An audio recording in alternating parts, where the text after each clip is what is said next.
Got a little more excitement going on today. Yeah, there's a whale research project going on here in Niue, and they look for boats to volunteer, so we are volunteering today. We've got a bunch of teenagers coming on board to do the educational program. Sweet. Yeah. There is no marina in Niue, and the wharf isn't really yacht friendly, so I got to make 2 trips with Little Dipper to get everyone from shore. Once we were all safely aboard, Ben and Kara gave everyone an overview of what we were looking for.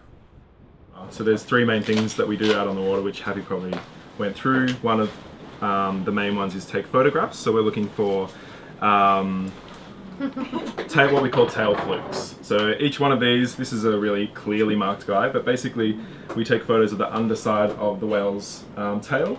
Each one is like a fingerprint, so it's unique, and that helps us to identify each individual whale, and we can use that, catalogue that picture, and then we can use that to compare to other catalogues around the Pacific and see where the whales are moving. Another thing that we do is we put the hydrophone down, which is just basically an underwater microphone to listen to the whale song. So we'll do that a little bit later and see if we can hear the whales singing or making any sounds. And the third thing that we do is we take genetic samples. So how we do that is this really very expensive piece of equipment called our skin pole, which is a sieve on a broom pole, basically.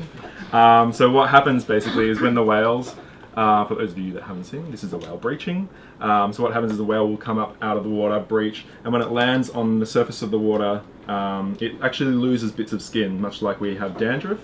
And so what we like to do is, if we can, safely move in slowly after the whale moves off and scoop up those pieces of skin, and we'll store it in a little tube of ethanol, and then that will go back to the science lab where we can analyze it. And from that we can tell things like who the whale is related to, if we have other genetic samples, whether it's male and female. So that again is another piece of information that we use to figure out which whales are moving where around the Pacific. And the reason we want to know all those things is because the whales that come through here in Niue first of all, we call them the Oceania humpback whale. The Oceania population is a specific population that lives only in the South Pacific region, but we know that we share those whales between lots of the other islands. So the whales that come through here in Niue also go through the Cook Islands, they go through Tonga, they go through French Polynesia. But we're not exactly sure what routes they're taking when they're moving through. So that's one of the things that we're looking for. How many are marked? Marked by Satellite tags? satellite tags, not that many. So here in Niue we don't use. So this is the only way that we do genetic. Yeah, it's very non-invasive. It's easy. We don't have to interview with what the animal's doing. Other researchers around the world will use what we call biopsy sampling, which is basically shooting a whale with a tiny little dart that looks much more scary than it actually is. But it does have an impact because the dart basically shoots into the side of the whale, basically just bounces off. But when it does bounce off, it takes a little bit of skin with it. So we try not to do that. One, it's very, very expensive to do things like that, and also it does have impacts on the whale. Sometimes it can change what they're doing. We want to be as non-invasive and low impact as we can. We want to let them do what they need to do.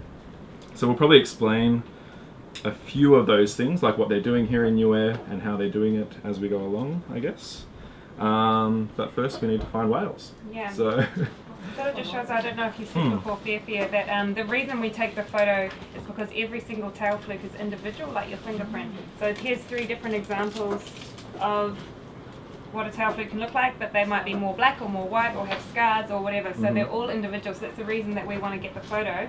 And then what can happen is that either year after year we will be taking photos and we may see another whale, and that's happened once. We've had a recite. And also when people are also working in other islands like Tonga or back at the Humpbacks near New Zealand, and again they could find the same whale. So that helps us to see where the whales are going. But yeah, probably let's try and get out here because we've got to get you back in here for 3 o'clock. Many of the students had never been on a boat before, so it was a lot of fun to see their faces light up as we set out. Some of the more adventurous ones even took up watch on the lounge deck, while the rest kept an eye out from the bow.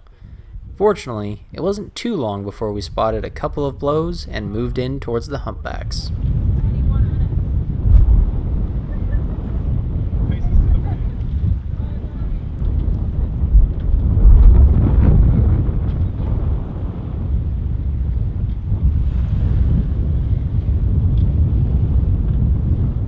Since we had the students on board, the other sailboat out on research duty acted as the primary chase boat and got to go in and collect skin samples. Ben and Kara timed the whale's dives and kept the camera ready for any breaches or tail slaps. There's a pretty big blow. It could be competitive. Cool, yeah, it was quite a big one, eh? Yeah. As a secondary boat, it was also our job to try and record the whales singing. We got Starry Horizons into position, turned off the engines, and the researchers got out the hydrophone. Everyone took a turn listening in, and it was amazing to listen to these incredible creatures. Although, calling what they were doing singing was perhaps a bit generous. Maybe some. Oh, that's cool. You can hear them? Yeah.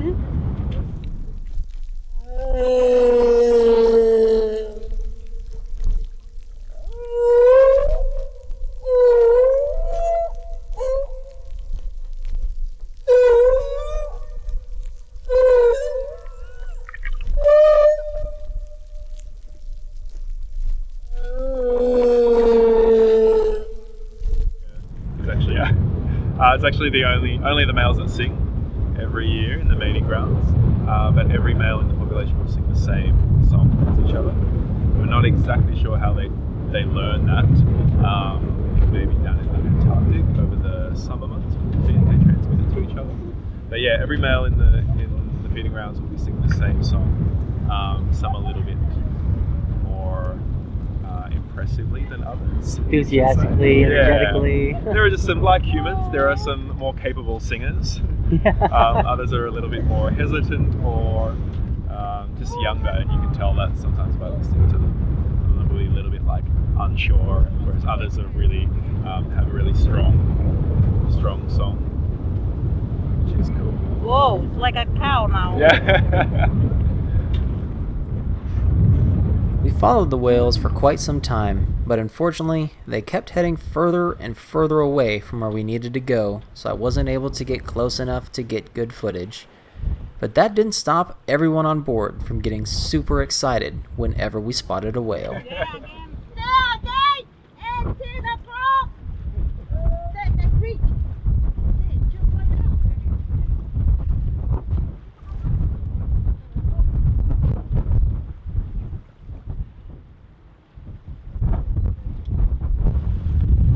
Oh, there we go.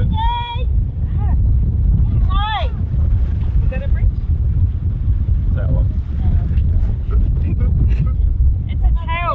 Hey, Pinky, he's slapping his tail on the water like this. Yeah.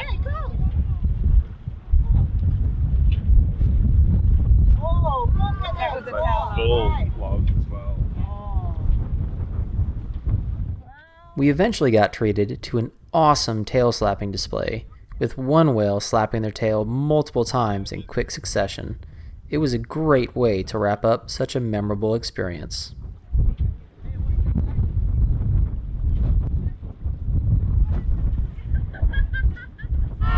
Thank you. Bye.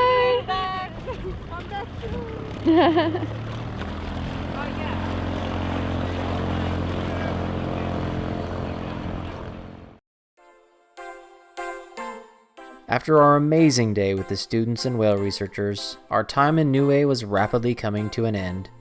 The weather had been mostly gray and cold, but we did get one gloriously beautiful day in the anchorage, and a pod of dolphins even came out to enjoy it.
The one thing left on our must-do list in Niue was to experience a traditional Niuean meal. And also, I wanted to finally document the crazy process for hauling the dinghy up onto the wharf.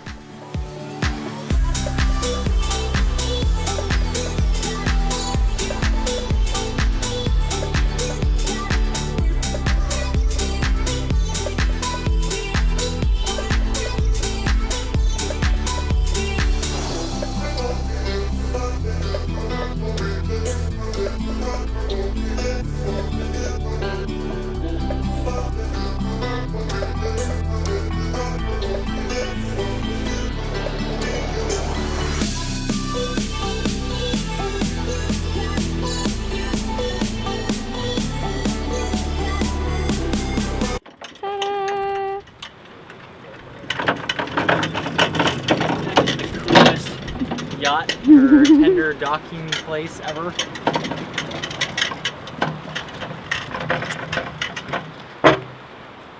It's a unique solution to a problem. Yeah, with the open swell here, this is the only way to prevent the tender from just getting beat to hell. Pretty damn cool. All right, it's one of our last nights in Niue. Yep. And we are headed out to go find an official Niuean Buffet. buffet. Jenna's does a Tuesday night buffet and show. Sounds like fun. Good way to end up the trip.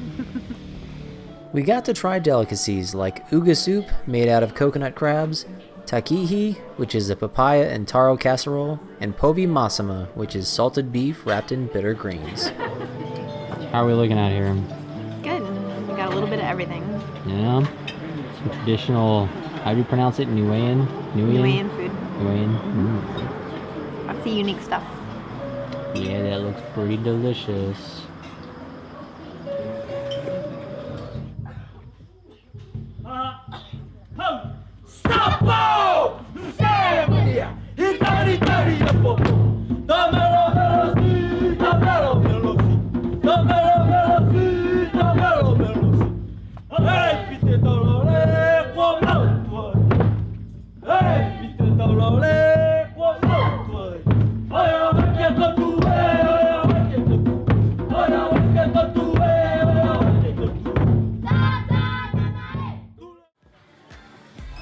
With everything crossed off our desired list of things to do and see in Niue, we did some final provisioning, got a ride to customs to clear out, and enjoyed one last incredible sunset before setting sail off towards Tonga.